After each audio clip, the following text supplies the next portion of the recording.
There is always some reticence when discussing the government. Many people want to believe that the government never lies to its citizens, that the government would never do anything wrong or anything that could be considered malevolent to its citizens or to its allies and their citizens. But this isn't true. Here are 27 false flags that were admitted to. Some of these were suggestions and were not carried out. Some of them were actually carried out. You will know which ones were which. I will post all the sources in the description because for something like this, sources are very important. You will read and you will hear some things you will not like, but I think this will really open people's eyes.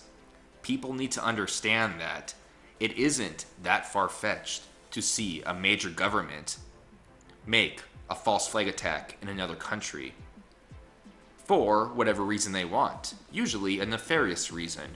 Usually a reason to go to war. So here are 27 admitted to false flags. Number 1. Japanese troops, including Makashiwar Hashimoto, a high-ranking Japanese army officer, set off a small explosion on a train track in 1931 and falsely blamed it on China in order to justify an invasion of Manchuria. Number 2. Nazi General Franz Halder testified at the Nuremberg trials that Nazi leader Hermann Göring admitted to setting fire to the German parliament building in 1933 and then falsely blaming the communists for the arson. Number 3. Soviet leader Nikita Khrushchev admitted in writing that the Soviet Union's Red Army shelled the Russian village of Mainila in 1939 and blamed the attack on Finland. They used this as the basis for launching the Winter War. Number 4. In 1940, Joseph Stalin ordered his secret police to execute 22,000 Polish army officers and civilians and falsely blame it on the Nazis. Number 5. Between 1946 and 1948, the British government bombed 5 ships carrying Jewish people attempting to flee the Holocaust to seek safety in Palestine. They also set up a fake group called Defenders of Arab Palestine, and then had the pseudo group falsely claim responsibility for the bombings. Number 6.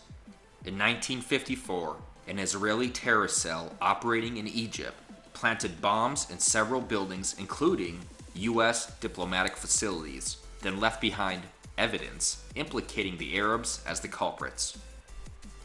Number 7. In the 1950s, the CIA hired Iranians to pose as communists and stage bombings in Iran in order to turn the country against its democratically elected prime minister. Number 8. British Prime Minister Harold Macmillan and Dwight Eisenhower of the United States approved a plan in 1957 to carry out attacks in Syria and blame it on the Syrian government as a way to effect regime change. Number 9. The former Italian Prime Minister, an Italian judge, and the former head of Italian counterintelligence admit that NATO, with the help of the Pentagon and CIA, carried out terror bombings in Italy and other European countries in the 1950s and blamed the communists in order to rally people's support for their governments in Europe in their fight against communism. Number 10. In 1960, Senator George Smathers suggested that the U.S. launch, quote, a false attack made on Guantanamo Bay, which would give us the excuse of actually fomenting a fight, which would then give us the excuse to go in and overthrow Castro. Number 11. In 1961, the head of the Joint Chiefs and other high-level officials discussed blowing up a consulate in the Dominican Republic in order to justify an invasion of that country. Number 12.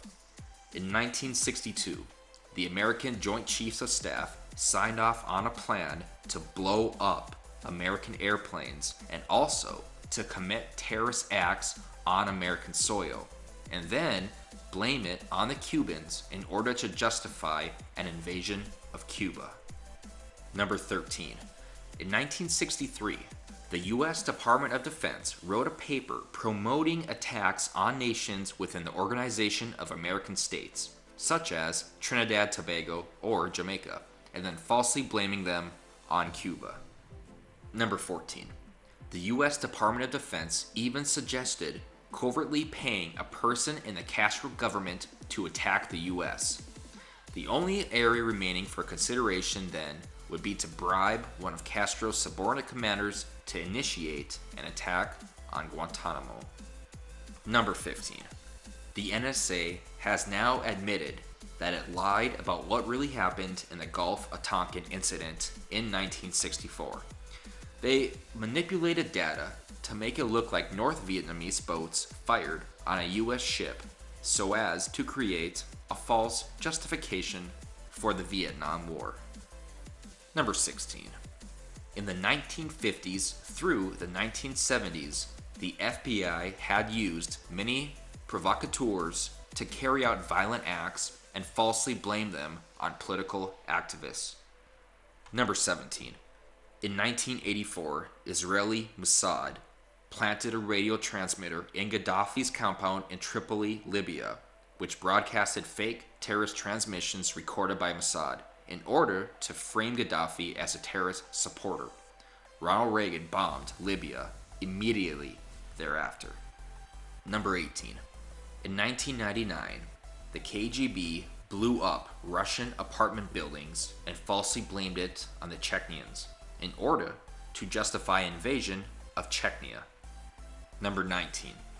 In 2002, Indonesian military killed American teachers in Papua and blamed the murders on Papuan separatist group in order to get that group listed as a terrorist organization. Number 20. In the early 2000s, Macedonian officials admitted that the government of Macedonia murdered 7 innocent immigrants in cold blood and pretended that they were Al-Qaeda soldiers attempting to assassinate Macedonian police in order to join the war on terror. Number 21. At the GA summit in Genoa, Italy, senior police officials from Genoa, Italy, planted 2 Molotov cocktails and faked the stabbing of a police officer in order to justify a violent crackdown against protesters. Number 22. Although the FBI now admits that the 2001 anthrax attacks were carried out by one or more U.S. government scientists, a senior FBI official says that the FBI was actually told to blame the anthrax attacks on Al-Qaeda. They were told this by White House officials. Number 23. In 2005, United Press International reported that U.S. intelligence officers are reporting that some of the insurgents in Iraq are using recent model Beretta 92 pistols. But the pistols seem to have had their serial numbers erased. The numbers do not appear to have been physically removed. The pistols seem to have come off a production line without any serial numbers. Analysts suggest that the lack of serial numbers indicates that the weapons were intended for intelligence operations or terrorist cells with substantial government backing. Analysts speculate that these guns are probably from either Mossad or the CIA. Analysts also speculate that agent provocateurs may be using the untraceable weapons even as U.S. authorities use insurgent attacks against civilians as evidence of the illegitimacy of the resistance. Number 24. In 2005, undercover Israeli soldiers threw stones at other Israeli soldiers so they could blame it on Palestinians as an excuse to crack down on peaceful protests by the Palestinians.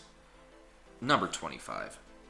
In 2007, undercover Quebec police officers dressed up like thugs and carried rocks to a peaceful protest to try to incite violence.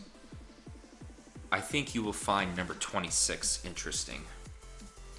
High-level American sources admitted that the Turkish government, a fellow NATO country, carried out the chemical weapons attack blamed on the Syrian government, and a high-ranking Turkish government admitted on tape plans to carry out attacks and blame it on the Syrian government. And number 27.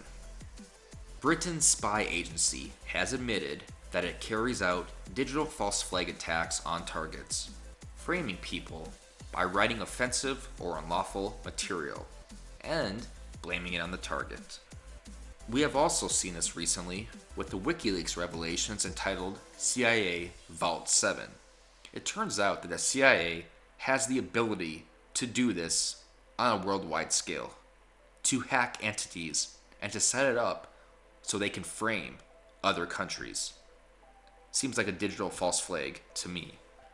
Before I go, I just want to say to everyone who watches this, you should also Google Operation Big Itch, Operation Dropkick, and Operation Northwoods.